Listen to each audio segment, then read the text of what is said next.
فبشره بعذاب أليم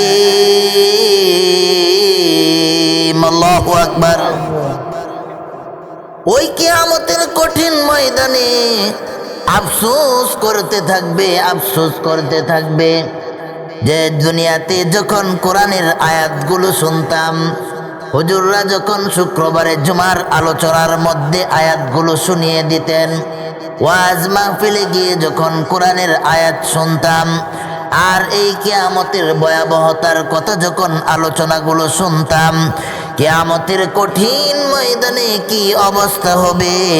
এই আয়াতগুলো শুনে যদি পালন করতাম, আয়াতের অর্থগুলো যদি শুনে এইগুলোর উপর আমল করতাম, তাহলে আজকে এই কিয়ামতের কঠিন ময়দানে আমাদের আর কোনো কিছুর প্রয়োজন ছিল না। ঠিক না বেঠে? প্রিয় মুসলমান ভাইরা আমার, শুধু লক্ষ্য করুন, আপনি যদি আজকে এই আয়াত থেকে যদি কিছু শিখতে যান,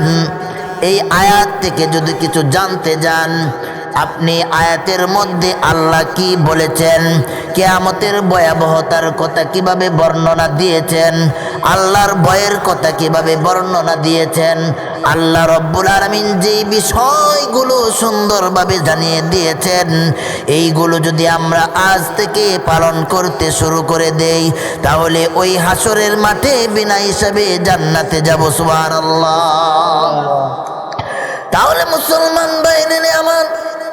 এবার লক্ষ্য করুন, ওই হাসরের মাঠ যখন কায়েম হয়ে যাবে, যখন সন্তান তার পিতাকে চিনবে না, পিতা যখন তার সন্তানকে চিনবে না, কোরআনের মধ্যে সুন্দরভাবে ঘোষণা দেওয়া আছে, ইয়াউমা ইয়াফিরুল মারউ মিন আখি ওয়া উম্মিহি ওয়া আবি ওয়া সাহিবাতিহি ওয়া বানি। আল্লাহু আকবার। এই আয়াতগুলো দিয়ে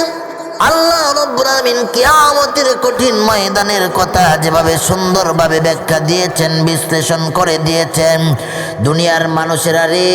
যদি আয়াতগুলোর উপর আমল করো, যদি আয়াতগুলোর উপর সুন্দরভাবে তোমরা আমল করতে শুরু করে দাও, তাহলে হাসরের মাঠ যখন কায়েম হয়ে যাবে, আল্লাহ যখন বিচার শুরু করে দিবেন, যখন কেউ কাউকে চিনবে না, সন্তানকে ডাকলে যখন কাছে আসবে না, আদরের স্ত্রীকে ডাকলে যখন কাছে আসবে না, যে স্ত্রীর জন্য দুনিয়ার সমস্ত কিছু ত্যাগ করে, সমস্ত কিছু হালাল হারাম যাচাই না করে ইনকাম করেছি, কামাই করেছিলাম, যে স্ত্রীকে সুন্দর আরাম আয়েশের মধ্যে রাখবো, সন্তানদেরকে সুন্দর স্থানে রাখবো, ভালো জায়গায় পড়াশোনা করাবো, বাংলাদেশে পড়াশোনা করাবো, ভারতে পড়াশোনা করাবো, শ্রীলঙ্কায় পড়াশোনা করাবো, আমেরিকায় পড়াশোনা করাবো, মালয়েশিয়াতে পড়াশোনা করাবো, এই চিন্তা নিয়ে যখন হালাল হারামকে মিশ্রণ করে একসঙ্গে টাকা রোজগার করেছি, এই স্ত্রী সন্তান যখন চিনবে না, তখন ওই মুহূর্তে আল্লাহ রব্বুল আলামিন আপনার নেক আমলগুলো দেখবে। সুবহানাল্লাহ। তাহলে প্রিয় মুসলমান ভাইরা আমার, এই দুনিয়াতে যদি আপনি এই সমস্ত কিছু ত্যাগ করে সুন্দরভাবে কিয়ামতের দিনের কথা স্মরণ করে যদি আমল শুরু করে দেন, আর এই কিয়ামতের মাঠটা যখন কায়েম হয়ে যাবে, যখন হিসাব নিকাশ শুরু হয়ে যাবে, জান্নাতীরা জান্নাতের দিকে যাবে, জাহান্নামীরা যখন জাহান্নামের দিকে যাবে, এই জান্নাত জাহান্নামের তফাৎ যখন শুরু হয়ে যাবে, আল্লাহ রব্বুল আলামিন যখন জান্নাতের পারমিশন দিয়ে দিবে, জান্নাতীরা জান্নাতের দিকে ছুটতে শুরু করবে,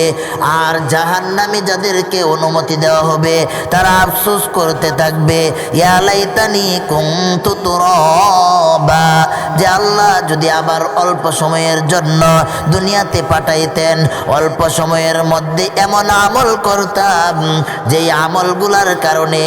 আল্লাহ আপনি জান্নাত দিতে বাধ্য হয়ে যাইতেন। সুবহানাল্লাহ।